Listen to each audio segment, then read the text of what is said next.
በስመ አብ ወወልድ ወመንፈስ ቅዱስ አሐዱ አምላክ አሜን። ሰላም ገብርኤል መልአክ በላዕለ ማርያም ዛይረፈ ከመ እዜኑ ህዳጠ ወአኮ ትሩፈ እግዚአብሔር ሀበኒ ሲሳይ ልቡና መጽሐፈ ወአፉ የሙሴ በእመ ኮነ ጸያፈ ጰራቅሊጦስ አሮን ይኩነኒ አፈ። ወደ እመቤታችን የመጣውን ቅዱሱን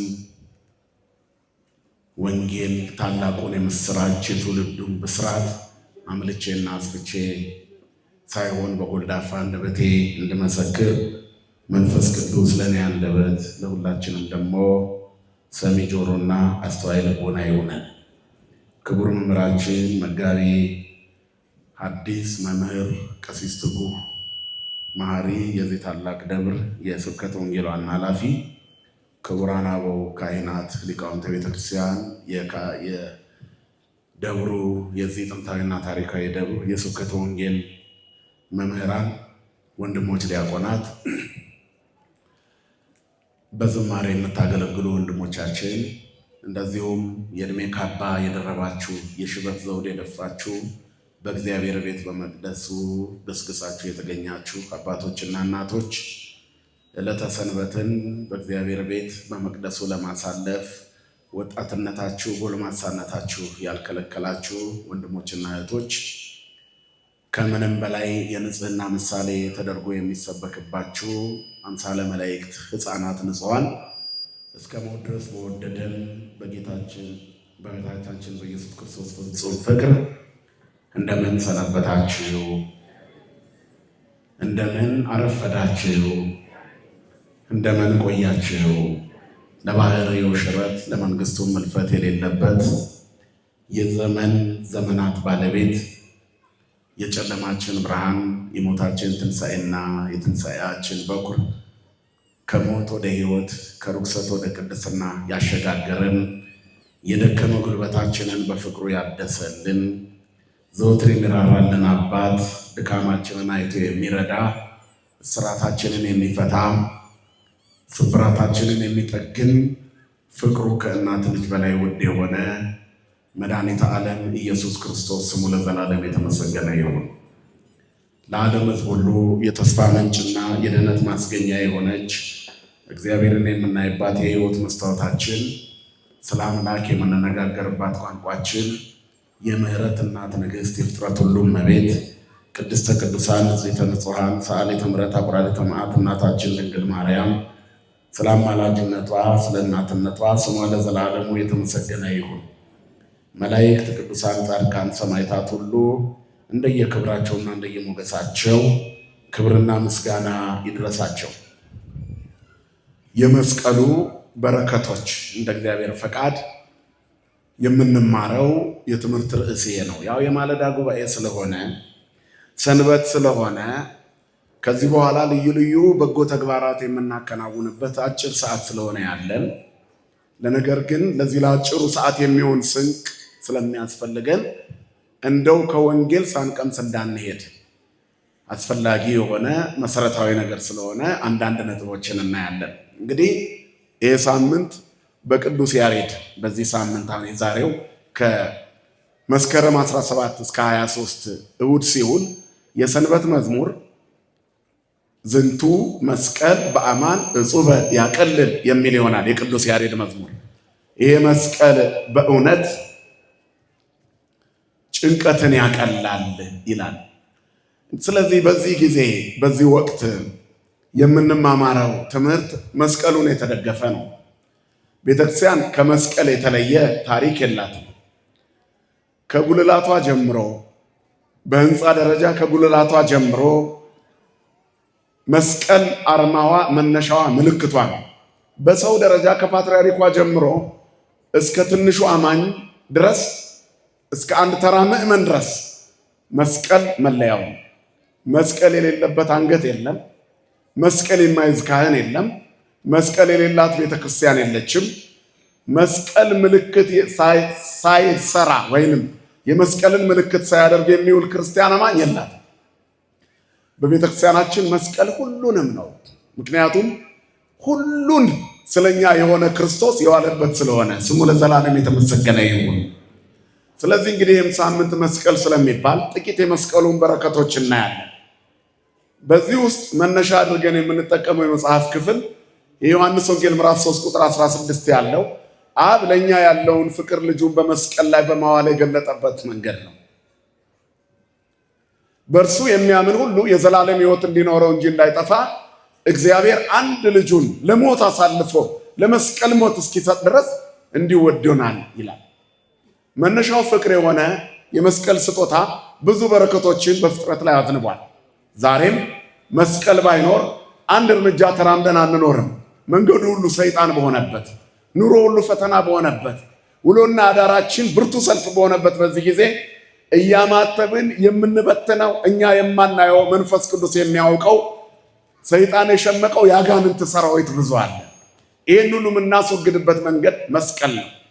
በፍቅር አብ ልጁን እስከ ሞት ድረስ አሳልፎ በመስጠት ለሞት አሳልፎ በመስጠት እኛን የወደደበት መስቀል የዘላለም መሻገሪያችን ነው። ክብርና ምስጋና ለአምላካችን ለእግዚአብሔር ይሁን።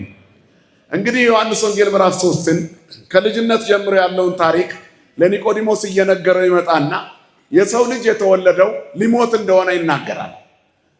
ይህንን ሲናገር እስራኤላውያን በምድረ በዳ የኖሩበትን በእግዚአብሔር የመጎብኘቱን ጉዞ ባደናቀፉ ጊዜ የደረሰባቸውን መከራ መቅሰፍት ይጠቅስና ያንን ለመሻገር ቁስላቸው የሻረው ሕመማቸው ፈውስ ያገኘው በመስቀል ምልክት የነሐሱ እባብ የመስቀል ምልክት አርማ መሆኑን በማብሰር ይናገራል። ወበከመ ሙሴ ሰቀሎ ለአርዌ ምድር በገዳም ከማሁ ሀለወ ለወልደ እጓለ እመሕያው ይሰቀል። ሙሴ በምድረ በዳ እባብን እንደሰቀለ ሁሉ የሰው ልጅ ዓለም እንዲድን ይሰቀል ዘንድ ይገባዋል ይላል። ዓለም በልጁ እንዲድን እንጂ እንዳይጠፋ እግዚአብሔር ልጁን ሂድ፣ ውረድ፣ ሙት ብሎ ላከው። አንድ ልጁን እንዲሞት አብ ላከው። ክብርና ምስጋና ለአምላካችን ለእግዚአብሔር ይሁን። ስለዚህ እኛ የመስቀል ስጦታዎች ነን። በሞት የተገኘን እንደዚሁ በዋዛ ፈዛዛ የተገኘን አይደለንም ነው መልእክቱ።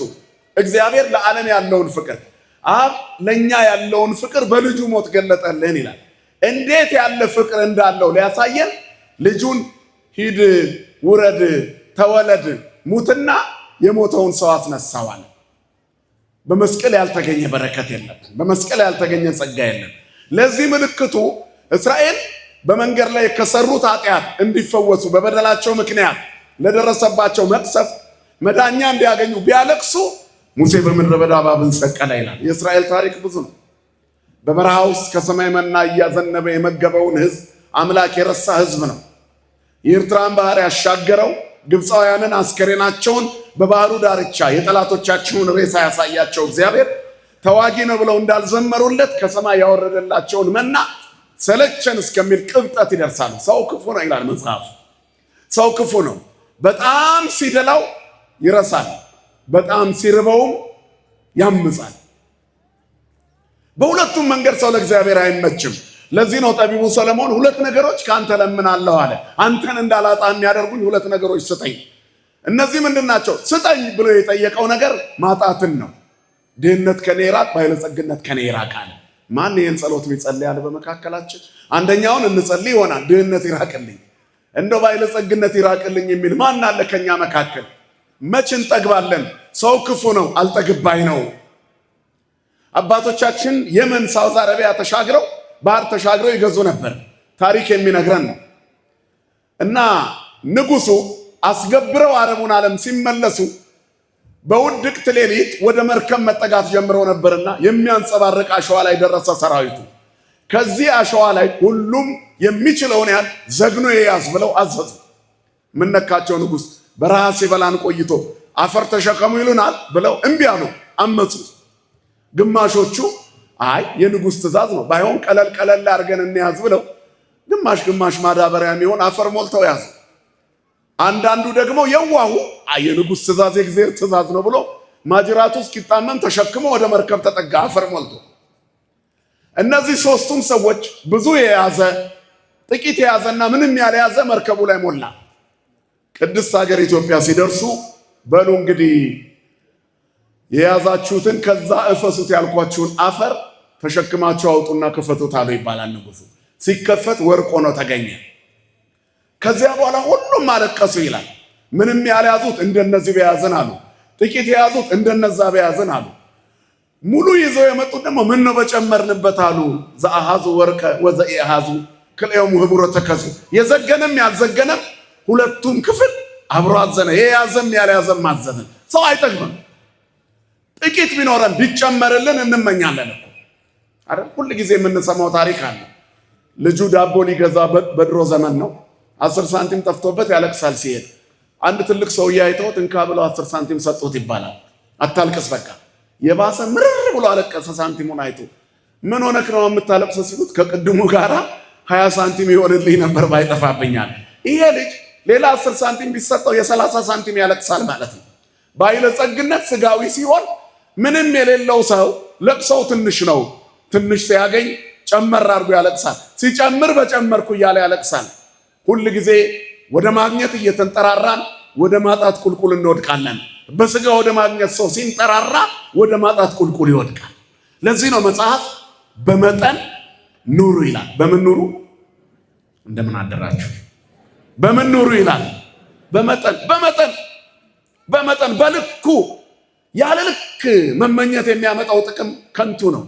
የሰው ልጅ አምላኩ ለመስቀል ሞት የተዳረገ እንዲሆን የናፈቀበት መንገድ መስቀልን የጠራው አልተገባይነቱ እኮ ነው። ገነት ሙሉ ዛፍ ተሰጥቶት፣ ገነት ዛፎች በሙሉ የያዘው ፍሬ ተሰጥቶት አንዷ ፍሬ ይችን ካልጨመርኳት ብሎ ገሃነም ገባ። ሰው እዚህ ነው የሚደርሰው። የመጨረሻ ደረጃ ቀልድ አድርገን የምናወራቸው በርካታ ታሪኮች አሉን አይደል? በጣም ሰው አልጠግባይ ነው። ብዙ ነገር ማውራት እንችላለን፣ ሰዓታችንን ለመጠቀም ነው። እግዚአብሔር ግን ማስተዋልን ይስጠለውላችን። በቃኝ ማለትን ያስተምረን። ያለኝ ይበቃኛል ማለትን ተምሬያለሁ ይላል ሐዋርያው ቅዱስ ጳውሎስ። ማግኘትንም ተምሬያለሁ፣ መሙላትንም ተምሬያለሁ፣ መጉደልንም ተምሬያለሁ። ያለኝ ይበቃኛልን ከዛ ላይ ወስጃለሁ አለ። እኔና እናንተ ያነሳ ነው የትኛውን ነው?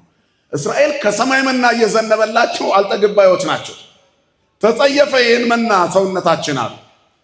በአውፍንጫ ውስጥ ትንፋሶች ተከመሩ፣ ፈሳሾችም እንደ ክምር ቆሙ።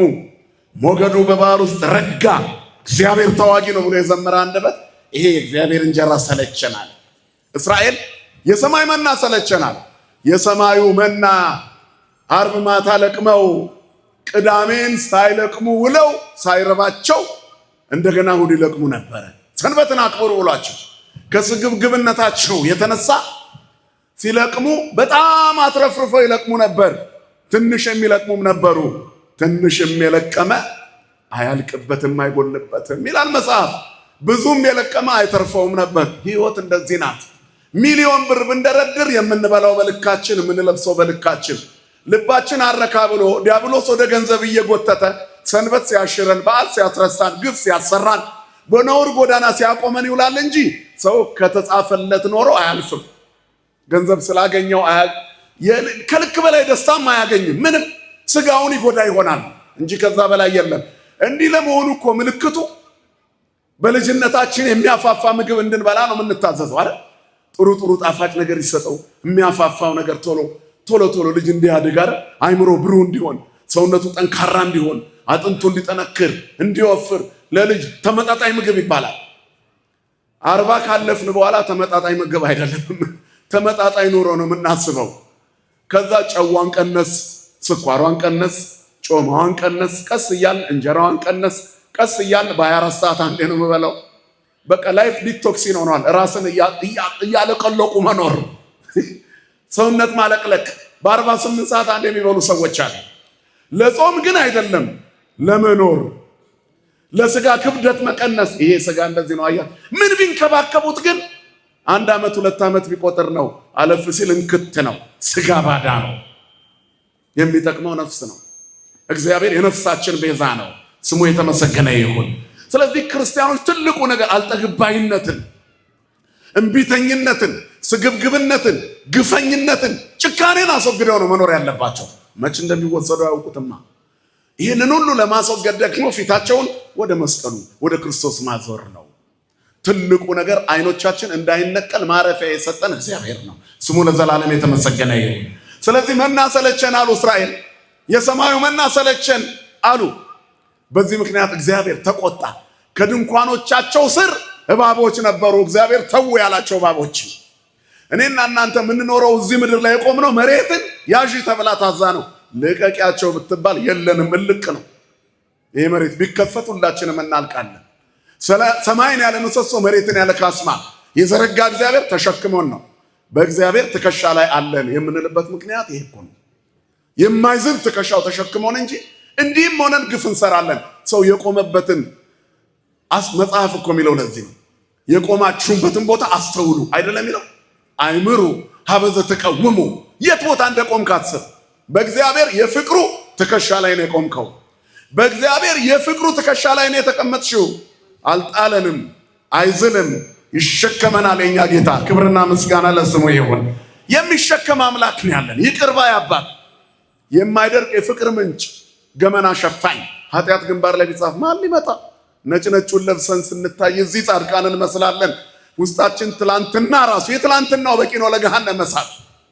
ሲኦል ለመግባት የትላንት ውሏችን በቂ ነው። ሰውነና በተበላሸ ዓለም፣ በቆሸሸ ዓለም፣ በረከሰ ዓለም ውስጥ ስንኖር ሳንነካካ እናልፍም። ሰውነ እግዚአብሔር ይቅር ይበለን ሁላችንን።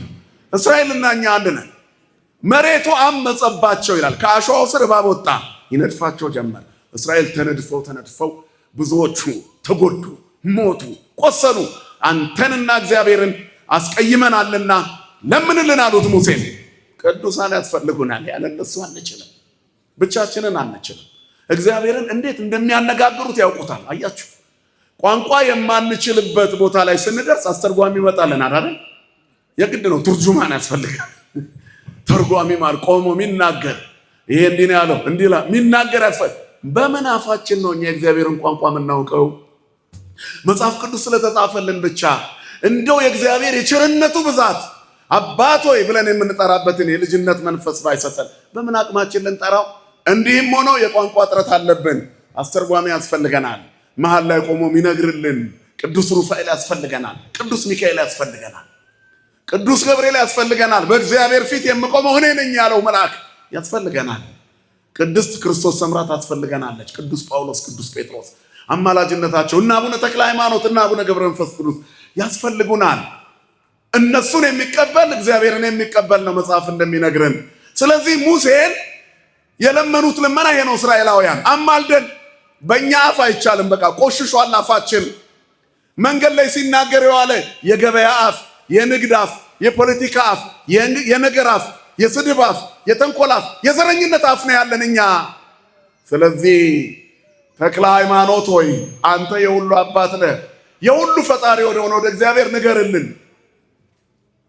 ጻድቁ ያማልዱን ሁላችንን። የቅዱሳን በረከት አይለየን። ሙሴ ሆይ ንገርልን፣ አፋችን ቆሽሿል አሉ። ቅዱሳን የሚያስፈልጉን ለዚህ ነው። በምን አፋችን እንቀርባለን ንጉሱ ፊት?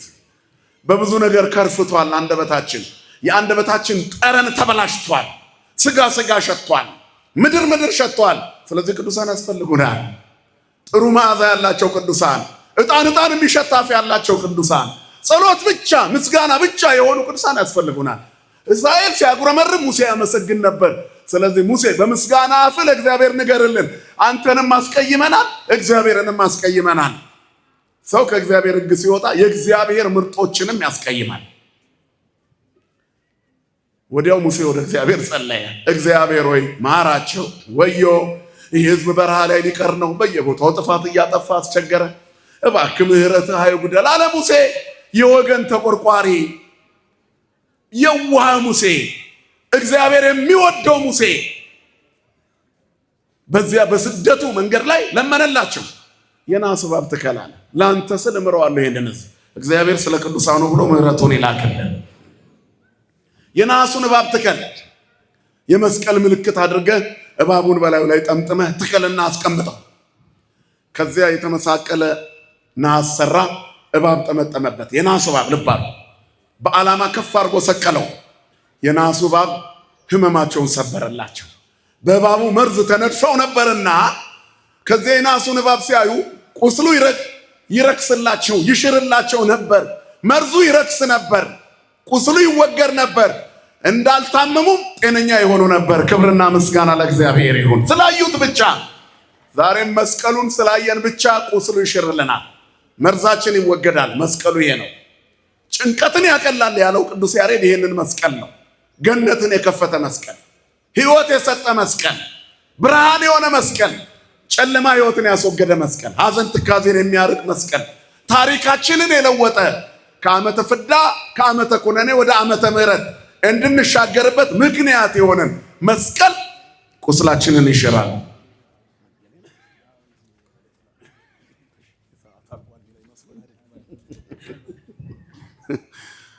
እሺ፣ እግዚአብሔር ከሁላችን ጋር ይሁን። ይቺ አትሮኖስ በመምህር ትጉ ማሪ ቁመት ነው የተሰራችውና ለማየት ማይክሮስኮፕ ያስፈልጋል። ጎንበስ ብሎ ሩቅ ነው ከኔ። እግዚአብሔር ይቅረበን ለሁላችን። እሺ፣ ስለዚህ የናሱን እባብ ሲያዩ ሁሉም ዳኑ። ይሄንን ነው ያለው ጌታ ለኒቆዲሞስ ሲነግረው፣ ወበከመ ሙሴ ሰቀሎ ለአርዌ ምድር በገዳም፣ ሙሴ በምድረ በዳ እባብን እንደሰቀለ ከማሁ ሀለዎ ለወልደ እጓለ እመሕያው ይሰቀል። እንደዚሁ የሰው ልጅ ይሰቀል ዘንድ ይገባዋል። ዓለም በልጁ እንዲድን እግዚአብሔር አንድ ልጁን ጨክኖ ልኮታል። በልጁ ሞት ለልጁ ሳይራራ ጨከነ በልጁ ለኛ ሲል እግዚአብሔር አብ። ልጁስ ፍቅር ስለሆነ ሊሞት መጣ። የወደዳቸውን እስከ መጨረሻ ወደዳቸው።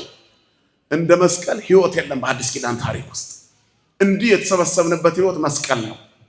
ውሏችን የመስቀል ቅርጽ ነው።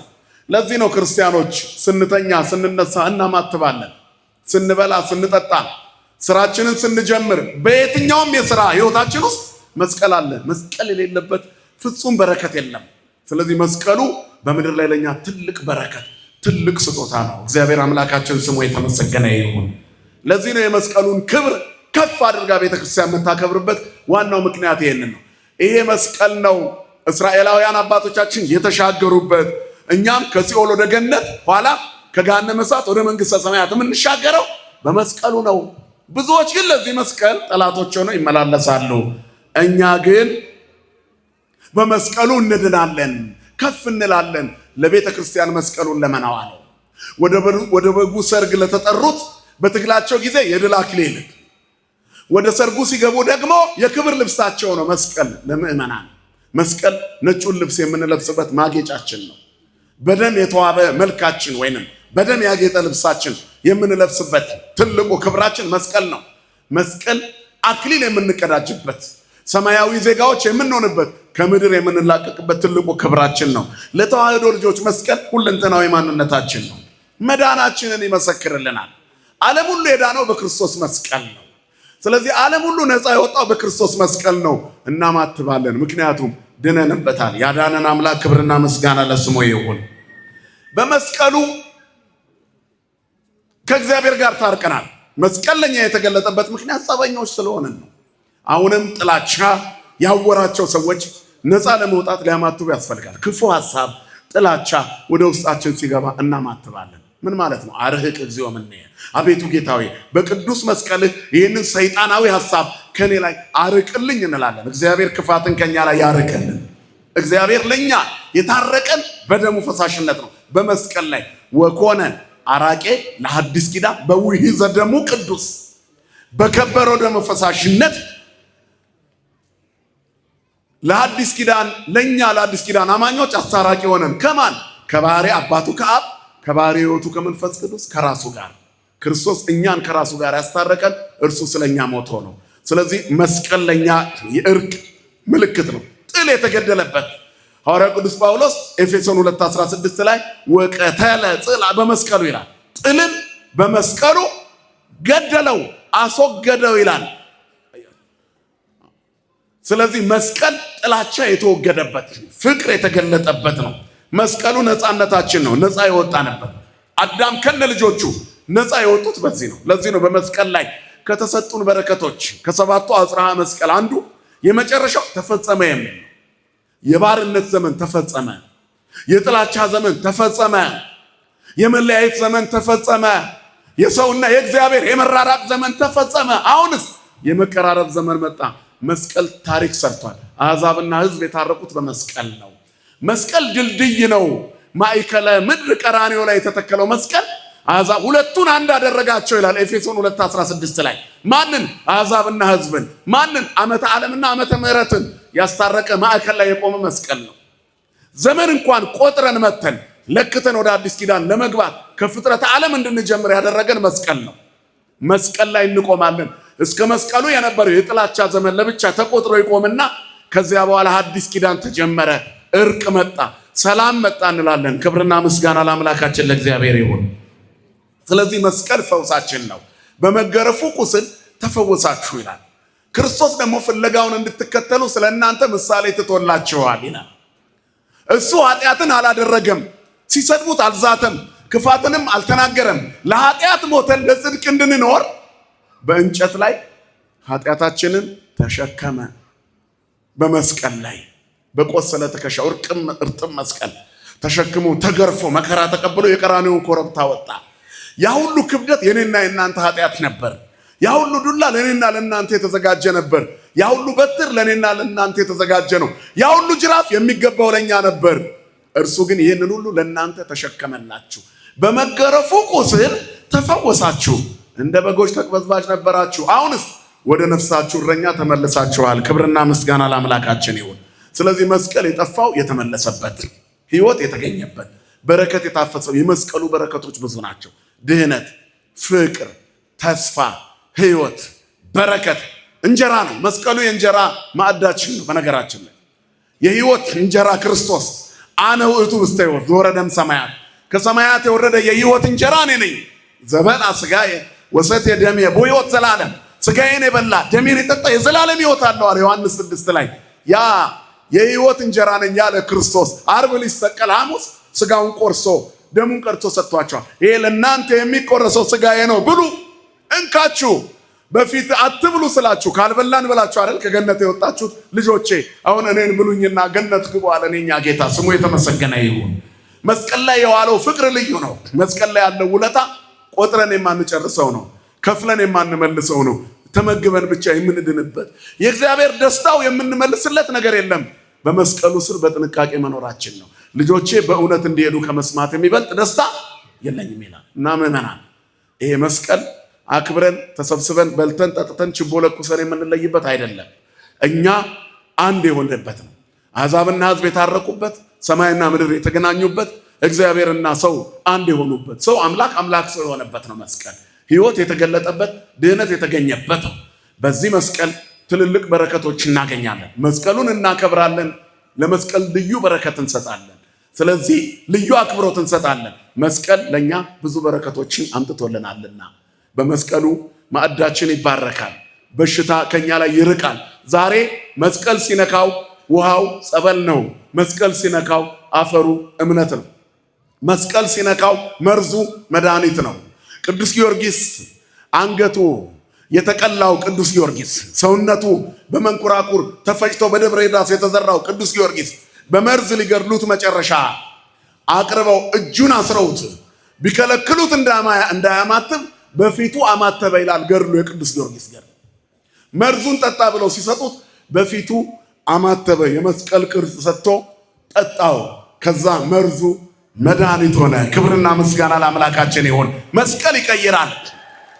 በመስቀል ብዙ በረከት። ይህን መስቀል እነ ቅዱስ ጴጥሮስ ቁልቁል ተሰቅለውበታል። ስለዚህ መስቀል እነ ቅዱስ ጳውሎስ አንገታቸው ተሰይፎበታል።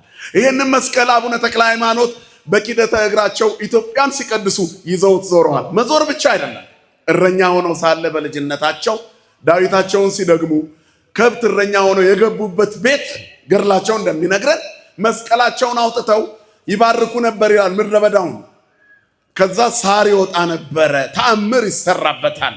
አያችሁ፣ የክርስቶስ መስቀል ተአምር ይሰራል። ለስጋና ደም የማይቻል ተአምር በመስቀል ይሰራል። መስቀሉ ላይም የተገለጠው ለስጋና ደም የማይቻል የሰው ከብት የሌላው ሰው ከብት በረሃብ እያለቀ ደርቆ ሲታይ እሳቸው የሚጠብቁት ከብት ግን ይፋፋ ነበር። ለምን? ዳዊታቸውን ከመድገማቸው በፊት ከብቱን መሃል ሜዳ ላይ ያዘጋጁትና ያማትቡ ነበር። ሳር ይበቅላል፣ ከብቶቹ ይግጣሉ። ከዚያ ጉድጓዱ ላይ ሲያማትቡ ውሃው ወደ ላይ ፉልል ይል ነበር። ከውሃው ይጠጣሉ። የቤቱ እሳቸውን ወደ ቤቱ የሚያሳድራቸው አሳዳሪያቸው አንድ ቀን ይህን ሲያደርጉ አይቶ እሪ ብሎ ጮኸ። አንተ የኔን ነፍስ እንጂ የኔን ከብቶች አትጠብቅም አባቴ ብሎ ጮኸ። ለቀው ጠፉ። ቅዱሳን ሙገሳ አይወዱምና መስቀል ብዙ ታላላቅ ተአምራቶች ያደርጋል። ሐዋርያትም ካህናትም ዛሬም ተአምራት ያደርጋሉ። ሐዋርያት ቀድመው አድርገዋል። በበትረ ዝንቱ መስቀል ሐዋርያቲሁ ለዘሞተ እንዘ ይገብሩ መንክራተ ሰደዱ አጋንንተ ወሰበሩ ጣዖታተ ይላል መጽሐፍ። የሞተው የክርስቶስ በመስቀሉ ላይ የሞተው ደቀ መዛሙርት የክርስቶስ ደቀ መዛሙርት በሞተበት መስቀል ታምራት አድርገዋል። አጋንንትን አሳደዋል። ሙታንን አስነስተዋል። ውሃውን ጸበል አድርገዋል። ተራራውን ሜዳ አድርገውታል። ስለዚህ አጋንንትን አሳደዋል። ጣዖት ሰባብረዋል። ሰፋያሳይን ስምዖን ተራራን ተነቅሮ ወደ ሌላ ቦታ እንዲሄድ ያደረገው በመስቀል ምልክት አማትቦ ነው። ክብርና ምስጋና ለአምላካችን ይሁን። አጋንንትን ድል አድርገዋል። እነ ሲሞን መሰሪ መንፈስ ቅዱስን በገንዘብ እንግዛ ያሉ ራሳቸውን እግዚአብሔር ነኝ እኔ አርጋለሁ ብለው ከፍ ከፍ ሲሉ ቅዱስ ጴጥሮስ ነው በመስቀል አማትቦ የተሸከሙትን አጋንንት በተናቸው። ተፈትፍጦ ወደቀ። አጋንንትን ማሳፈሪያችን ነው መስቀል። ክብርና ምስጋና ለአምላካችን ይሁን። ስለዚህ መስቀልን አንለይ እናማትብ። በየጊዜው ክፉ ሐሳብ ወደኛ ሲመጣ ማማተብ አናቋርጥ። መስቀል ክብራችን ነው። ስለዚህ ይላል ለመስቀል ክብርን እንሰጣለን። ለመስቀል ብቻ አይደለም፣ መስቀልና እመቤታችን አንድ ናቸው። በነገራችን ላይ በዚህ በክብር ደረጃ ወበእንተዝ አዘዙ መምህራነ ቅዱስ ወንጌል አምሳለ ፈጣሪ ልዑል ብሎ ንስግድ ለመስቀል ወለማርያም ድንግል መስተብቁ ዘመስቀል ይባላል። የጸሎት ለእመቤታችንና ለመስቀል እንሰግዳለን። በቤተልሔም የተጀመረው የሰው ልጆች የማዳን ታሪክ ቀራንዮ ላይ ነው የተፈጸመው። በክርስትና ሃይማኖት አዲስ ኪዳን ውስጥ እኖራለሁ የሚል ከእመቤታችን ሳይጀምር ቀራንዮ ላይ መድረስ አይቻልም። መስቀሉን ለማግኘት መነሻዋ ድንግል ማርያም ናት። ስሟ ለዘላለም የተመሰገነ ይሁን። ከእመቤታችን የተወለደው ስጋን የለበሰው መድኃኒተ ዓለም ክርስቶስ መስቀል ላይ ዋለ። ለማርያም ዘንሰግድ ላቲ ለማርያምማ እንሰግድላታለን። እስመ ነሳ ስጋ እምስጋ እግዚአብሔር ፈጣሪሃ ወረከብነ ነይና መድኃኒተ እምኔሃ ከሷ ከስጋዋ ስጋ እግዚአብሔር ፈጣሪዋ ነስቷልና ከሷ መድኃኒት አግኝተናል። የመድኃኒት ቤታችን መድኃኒት ወልዳ እኛን ከህመም እንድንፈወስ ከሞት እንድንድን ያደረገችን ኪዳነ ምሕረት ድንግል ማርያም እሷ ናት። ስሟ ለዘላለም የተመሰገነ ይሁን። አንደኛዋ የመስቀል በረከታችን በመስቀሉ ግርጌ ሰው ከመስቀሉ እንዳይለይ ነዋ ወልድኪ ነያ እምከ ብሎ በመስቀሉ ስር ቆማ ነበር። ወይ ቀውማሃ በመስቀሉ እሙ ለኢየሱስ የክርስቶስ እናት በመስቀሉ ስር ቆማ ነበረ። በጣም የሚወደው ደቀ መዝሙር ቆሞ ነበር። ከዚህ በኋላ የዳነው ትውልድ ከቤተልሔም እስከ ቀራንዮ በሚያደርገው ጉዞ መስቀል እንዳይረሳ መነሻው ድንግል ማርያም መሆን አለባትና እነሆ ልጅሽ በአንቺ ጀምሮ አንቺን እናቴ ብሎ እኔን መድኃኒቴ አምላኬ የሚለኝ ይድናል ሲል ሰጣት። የመስቀል ስር ስጦታችን እርሷ ናት። ስሟ የተመሰገነ ይሁን። ራሱን ለዓለም ቤዛ አድርጎ የሰጠ ክርስቶስ እኛን በሐዋርያው አብራክ ልጆች ሲያደርገን ድንግል ማርያምን ደግሞ የሁላችን እናት እንድትሆን በዮሐንስ በኩል ሰጠን። ማን ይመስገን ወገኖች? እግዚአብሔር ይመስገን። ስለዚህ የመስቀሉ በረከቶች ብዙ ናቸው። አብ እንዴት ያለውን ፍቅር ለኛ የገለጠበት ልዩ መንገድ መስቀል ነው። ከመስቀል የሚበልጥ ፍቅር የለም። በኃጢአታችን ብዛት በበደላችን ብዛት እስከ መስቀል ሞት ዳርገነው ወዳጆቼ ብሎን ወደደን ይላል መጽሐፍ። የወደዳቸውን እስከ መጨረሻ ወደዳቸው፣ ሊሞት ሲል እስከ መጨረሻ። ምክንያቱም የመጣላቸው ለነሱ ነው። ሊታረድ የመጣው በግ እርሱ ነው። ወደ በጉ ሰርግ የሚሄዱት ሁሉ የልብሳቸው አርማ መስቀል ነው። የድል አክሊላቸው ምልክቱ መስቀል ነው። ያለ መስቀል ድህነት የለም። ለዚህ ነው ቤተክርስቲያን መስቀል ተሸክማ ነው የምትኖረው። አንድም መከራ ነው መስቀል። ክርስቶስ የእሱ መስቀል ለእኛ መድኃኒት ሆኗል። እኛ ልንሸከም የሚገባውን መስቀል ተሸክመናል። ከዚህ በኋላ ግን የየራሳችሁ መስቀል አላችሁ። ሊከተለኝ የሚወድ ቢኖር መስቀሉን ይሸከም፣ መከራን ይታገስ፣ ትዕግስትን ገንዘብ ያደርግ፣ በህይወት እንቅስቃሴ በኑሮ ትግል ውስጥ ብርቱ ሰው ይሁን።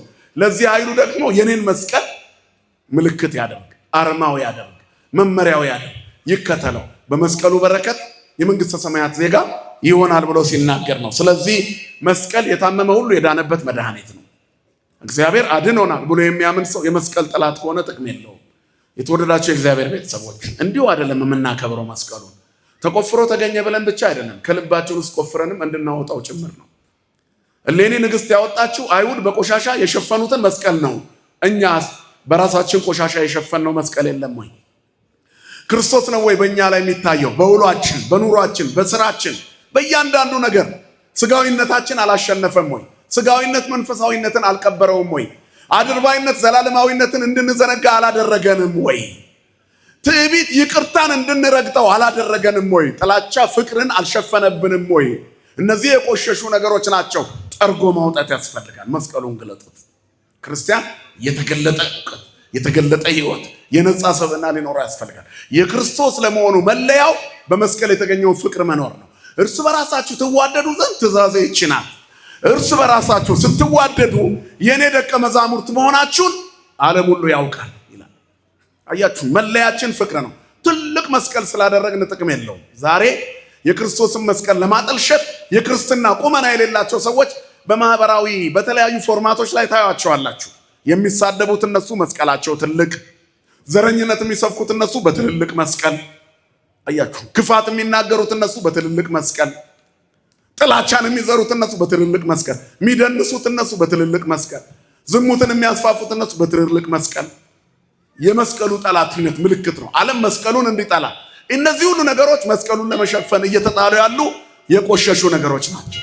ስለዚህ የተወደዳቸው የእግዚአብሔር ቤተሰቦች መስቀሉ ይገለጥ ነው ትልቁ መልእክት። የመስቀሉ በረከት እኛን ያለ መስቀል እንድንኖር የሚያደርገን ሳይሆን በመስቀል የሚያመላልሰን ነው እና የተጣላ ይታረቅ፣ የበደለ ይካስ፣ የቀማ ይመልስ፣ ቀሪ ዘመናችን በይቅርታ ይሞላ። ከቅዳሴው ከጸበሉ አትራቁ፣ እርስ በራሳችሁ ተዋደዱ። የክርስቶስን መስቀል በትክክል እንከተለው። እንድንሸከም የተሰጠን መከራ እንኳን ቢኖር በትዕግስት እንሻገረው። ብፁዕ ብእሲ ዘይቴገሣ ለእኪት ነው። መከራን የሚታገስ ምስጉን ነው፣ የተባረከ ነው በፈተና የሚጸና ይላል።